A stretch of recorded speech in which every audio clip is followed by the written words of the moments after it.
Giria Summer Sale. Buy any AC and get free 2 nights, 3 days holiday package. கடந்த சில நாட்களாகவே அதிமுகல உச்சகட்ட பரபரப்பு நிலவிட்டு வருது. இந்த நிலையில தேர்தலுக்கு அப்புறமா 2 அணிகளா அதிமுக பிரிஞ்சிருக்கு.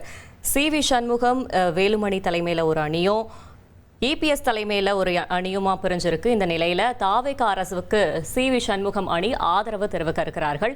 இன்னைக்கு மாலை தாவேக தலைவருமான முதலமைச்சருமான விஜய சந்திக்க இருக்கிறார்கள். சி.வி. சண்முகம், எஸ்.பி. வேலுமணி தலைமையிலான அணி. இந்த நேரத்தில் மேலும் தகவல்களை செய்தியாளர் தாயுமானவன் வழங்க கேட்கலாம். தாயுமானவன் வணக்கம். இப்போ சி.வி. சண்முகம் செய்தியாளர்களை சந்திக்க இருக்கிறாரு. உங்களுடைய தகவல்களையும் சொல்லுங்க.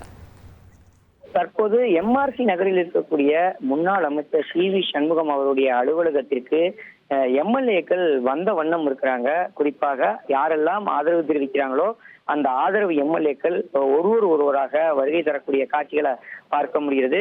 இன்னும் சில நிமிடங்கள்ல சரியாக 8:30 மணி அளவுல செய்தியாளர் சந்திப்பு இருப்பதாக தகவல்கள் சொல்லப்பட்டிருந்தன. ஆனால் ஒரு 9 மணி அளவுல செய்தியாளர் சந்திப்பு இருக்கக்கூடும் என கணிக்கப்பட்டிருக்கிறது. இந்த செய்தியாளர் சந்திப்பின் போது தற்போது அதிமுகவுடைய பிளவுபட்டிருக்கக்கூடிய சி.வி. சண்முகம், எஸ்.பி. வேலுமணி மற்றும் சி. விஜயபாஸ்கருடைய ஆதரவு எம்எல்ஏக்களுடைய நிலைப்பாடு என்ன, அரசியல் நிலைப்பாடு என்ன என்பது குறித்தான அந்த செய்தியாளர் சந்திப்பு என்பது நடைபெற இருக்கிறது.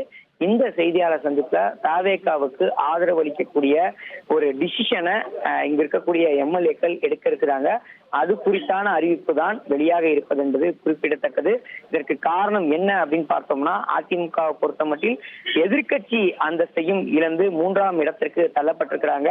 குறிப்பாக அதிமுகவுக்கு செல்வாக்குமிக்க மண்டலமாக இருக்கக்கூடிய மேற்கு மண்டலத்திலேயே கணிசமான தொகுதிகளை இழந்திருக்கக்கூடிய சூழல்ல 47 இடங்கள்ல மட்டும்தான் அதிமுகவால இந்த தேர்தலை வெற்றி பெற முடிந்தது. சரியான கூட்டணி அமைக்காதது, வியூகங்கள் வகுக்காது போன்றவற்றை காரணமாக காட்டி அதிமுக பொதுச்செயலாளர் எடப்பாடி பழனிசாமிக்கு எதிராக எம்எல்ஏக்கள் சிலர் எதிர்நிலைப்பாட எடுக்கிறாங்க. அது மட்டும் இல்லாம தேர்தலுக்கு பின்பு பார்த்தோம் என்றால் தமிழகத்துல பெரும்பான்மை என்பது யாருக்குமே கிடைக்கப்பெறாத ஒரு சூழல்ல தொடர்ந்து தாவேகா தனிப்பெரும் கட்சியாக உருவெடுத்தாலும் கூட ஆட்சி அமைப்பதற்கான அந்த மேஜிக்கல் நம்பர்ஸ் என்பது கிடைக்காத நிலையில் அதிமுக எம்எல்ஏக்கள் பலர் பொதுச் செயலாளர் எடப்பாடி பழனிசாமியை நேரில் சந்தித்து தாவேகாவுக்கான ஆதரவு நிலைப்பாட்டை எடுக்கலாம், தாவேகா ஆட்சி அமைப்பதற்கான வாய்ப்புகளை வழங்கலாம் என தெரிவித்த நிலையில் அதிமுக பொதுச் செயலாளர் எடப்பாடி பழனிசாமி அதற்கு மறுப்பு தெரிவித்து விட்டதால தற்போது எதிர்நிலைப்பாட்டில் இருக்கக்கூடிய எம்எல்ஏக்கள் பலருமே தற்போது ஒன்று சேர்ந்து தற்போது தனியாக இருக்கக்கூடிய காட்சிகளை கடந்த சில நாட்களாகவே பார்க்க முடியுது. அதிமுக பொதுச் எடப்பாடி பழனிசாமிக்கு எதிராக முன்னாள் அமைச்சர்கள் மயிலம் சட்டமன்ற தொகுதி உறுப்பினராக தேர்ந்தெடுக்கப்பட்டிருக்கக்கூடிய சி.வி. சண்முகம், அதே போல் தொண்டாமுத்தூர் சட்டமன்ற தொகுதி எம்எல்ஏவாக இருக்கக்கூடிய முன்னாள் அமைச்சர் எஸ்.பி. வேலுமணி, விராலிமலை சட்டமன்ற உறுப்பினராக இருக்கக்கூடிய